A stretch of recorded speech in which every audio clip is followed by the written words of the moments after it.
জহার জানাই ছোট মোটো বই কহা দরকার, কারণ হেড দিকে শুনোয়া নাই। কারণ যখন মাচাটাই উঠো তখন একে বরুণ কহে আমরাই বোধহয় ভাগ হয়ে হেড দিকে আর কিছু উপর দিকে। তো বন্ধু, আজকে কিন্তু ভাষণ বক্তব্য দেওয়ার পরিবেশ নাই, সবাইকে এইটুকু বলার সুযোগ করে দিতে হবে। আমাদের এইটার যারা উদ্যোগ নিয়েছে তারাকে বিশেষ করে ধন্যবাদ। যে কমিটি যে ছেলেগুলাই এইটাকে করেছে আর যারা অর্থ দিয়ে সময় দিয়ে সহযোগিতা করেছে তারাকে হিয়া খালাস জহার জানাই। কারণ তাদের যে প্রচেষ্টা, এই প্রচেষ্টার মাধ্যমে সমাজের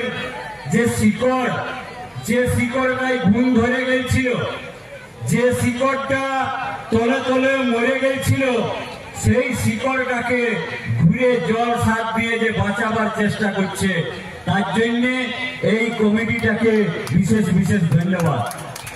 কাশিরামজি বলেছেন যে যে জাতির শিকড়টা শুকায় যায় সেই জাতি কিন্তু কোনটাই তার হক অধিকার নিয়ে তার উন্নতি কিন্তু আনতে পারে নাই।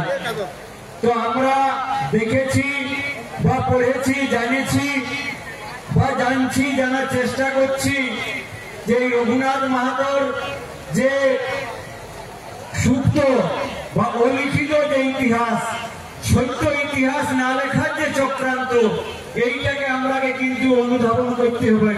কারণ বাস্তব ইতিহাসকে অনেক জায়গায় ঢাকানো হয়েছে, কি জন্য ঢাকানো হয়েছে এইটাকে আমরাকে কিন্তু বুঝতে হবে। আমাদের রক্ত দিয়েও আমরা এমন বদনাম পাই। ধন্যবাদ ইতিহাস লেখককারীকে যারা দেশের জন্য জীবন দেয়। আমরা দেশের জন্য জীবন দিয়ে এমন একটা শব্দ আমাদের সঙ্গে জুড়া হয়, এইটাই কিন্তু পরিষ্কার প্রমাণ হয় যে তাদের মানসিকতা কি। কারণ আমরা জানি বন্ধু, যে বিদ্রোহটার নাম করে সেই শব্দটা কিন্তু যদি ব্যাখ্যা করে দেখা হয় তাহলে কিন্তু এটা সম্মানজনক নয়, অসম্মানজনক। কারণ চুয়ার তারাকেই বলা হয়, যেটা নাকি সভ্য অসভ্য এই ধরনের তার মানেটা দাঁড়ায়। তাহলে আমরা ইতিহাসকারদের যে ষড়যন্ত্র, আরো দেখুন তারা ইতিহাসে লিখছে যে এত সাল পর্যন্ত চুয়ার বিদ্রোহ হয়েছিল, কিন্তু সেইখানে কোন নেতা নাই, বিনা নেতায় এই বিদ্রোহ হয়েছিল। বা ইতিহাসকার আপনাদের কলমের কালি জানি নাই সেই সময় কথা পুরাই বেরিয়েছিল। তো যাই হোক, আজ আমরা ভাষণ বক্তব্য বেশি দেওয়ার নাই।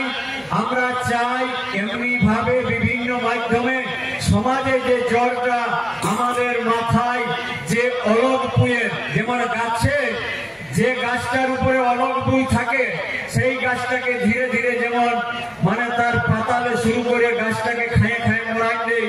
তো মরার আগেই যাই হোক আমাদের চেতনা বোধ জাগেছে, ফলে আজ আমরা এই কাইমা গায়েও আমাদের ছেলেরা যাদের মধ্যে জাতি চেতনা জাগেছে, তারা যে নিজের শিকড় গানার অনুপ্রেরণা পাইছে, তার জন্য ধন্যবাদ জানাই।